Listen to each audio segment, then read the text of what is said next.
Tahukah Anda, pemerintah melalui Kementerian PPN Bappenas menetapkan di tahun 2026, pertumbuhan ekonomi nasional akan mencapai sekitar 5,8 hingga 6,3%. Tentunya angka ini tercantum pada Rancangan Kerja Pemerintah tahun 2026 atau RKP 2026. Dan hal ini merupakan harapan untuk pertumbuhan ekonomi di Indonesia. Lalu apa saja faktor-faktor yang bisa mendukung pertumbuhan ekonomi ini dan tantangan apa saja yang harus dilewati? Yuk kita kupas bersama. Nah, dari beberapa artikel yang telah saya baca, menurut Menteri PPN Bappenas Rahmat Mambudi, sebenarnya target ini lebih ambisius dari target Menteri Keuangan Sri Mulyani yang sebelumnya telah menetapkan pertumbuhan ekonomi nasional di tahun 2026 hanya sekitar 5,2 sampai 5,8%. Tentunya Bappenas punya alasan sendiri, karena kalau ingin mencapai target pertumbuhan ekonomi 8% di tahun 2029, maka di tahun depan atau tahun 2026 harus bisa mencapai 6,3%. Lalu apa sih yang bisa menjadi mesin penggerak perekonomian kita di tahun 2026?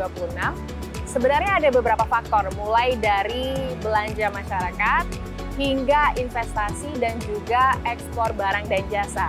Jadi berdasarkan fakta dan juga artikel yang saya baca, konsumsi masyarakat diharapkan bisa tumbuh hingga 5,8%, lalu konsumsi pemerintah itu bisa dipatok tumbuh hingga 7%, investasi diharapkan naik sampai 7,2%, sedangkan ekspor barang dan jasa diproyeksikan naik 7,2%, impor hingga 7,5%.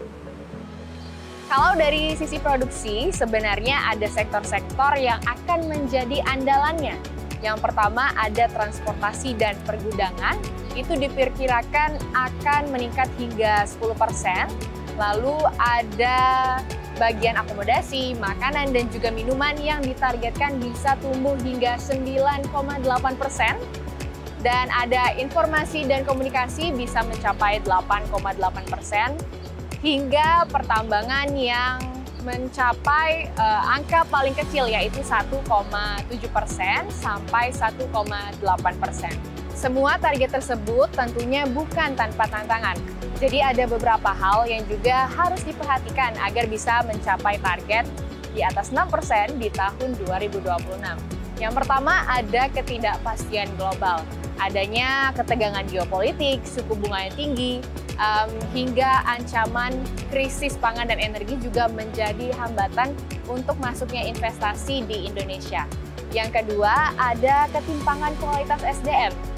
Kalau kita ingin maju di bidang industri hingga digital, maka kualitas SDM-nya pun harus ditingkatkan, baik dari skill digitalnya hingga produktivitasnya.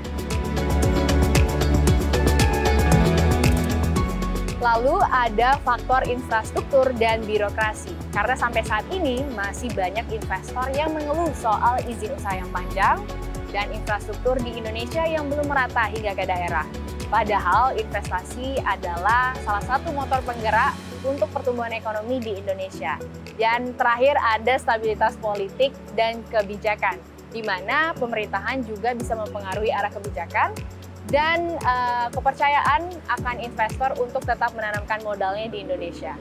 Meski begitu, kita harus tetap positif dan juga memanfaatkan peluang yang sudah ada. Misalnya, bonus demografi di Indonesia. Seperti yang kita ketahui saat ini usia produktif di Indonesia masih menjadi dominan.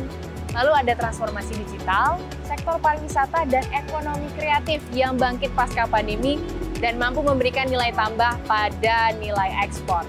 Dan yang terakhir adanya pembangunan infrastruktur di Indonesia yang masih berjalan dan diharapkan dapat membantu konektivitas di seluruh negeri. Jadi sebenarnya pertumbuhan ekonomi 2026 di angka 6,3% memang bukan hal yang mudah. Terutama kita membutuhkan adanya kerjasama mulai dari pemerintah hingga masyarakat, maka pintu peluang tersebut akan terbuka lebar.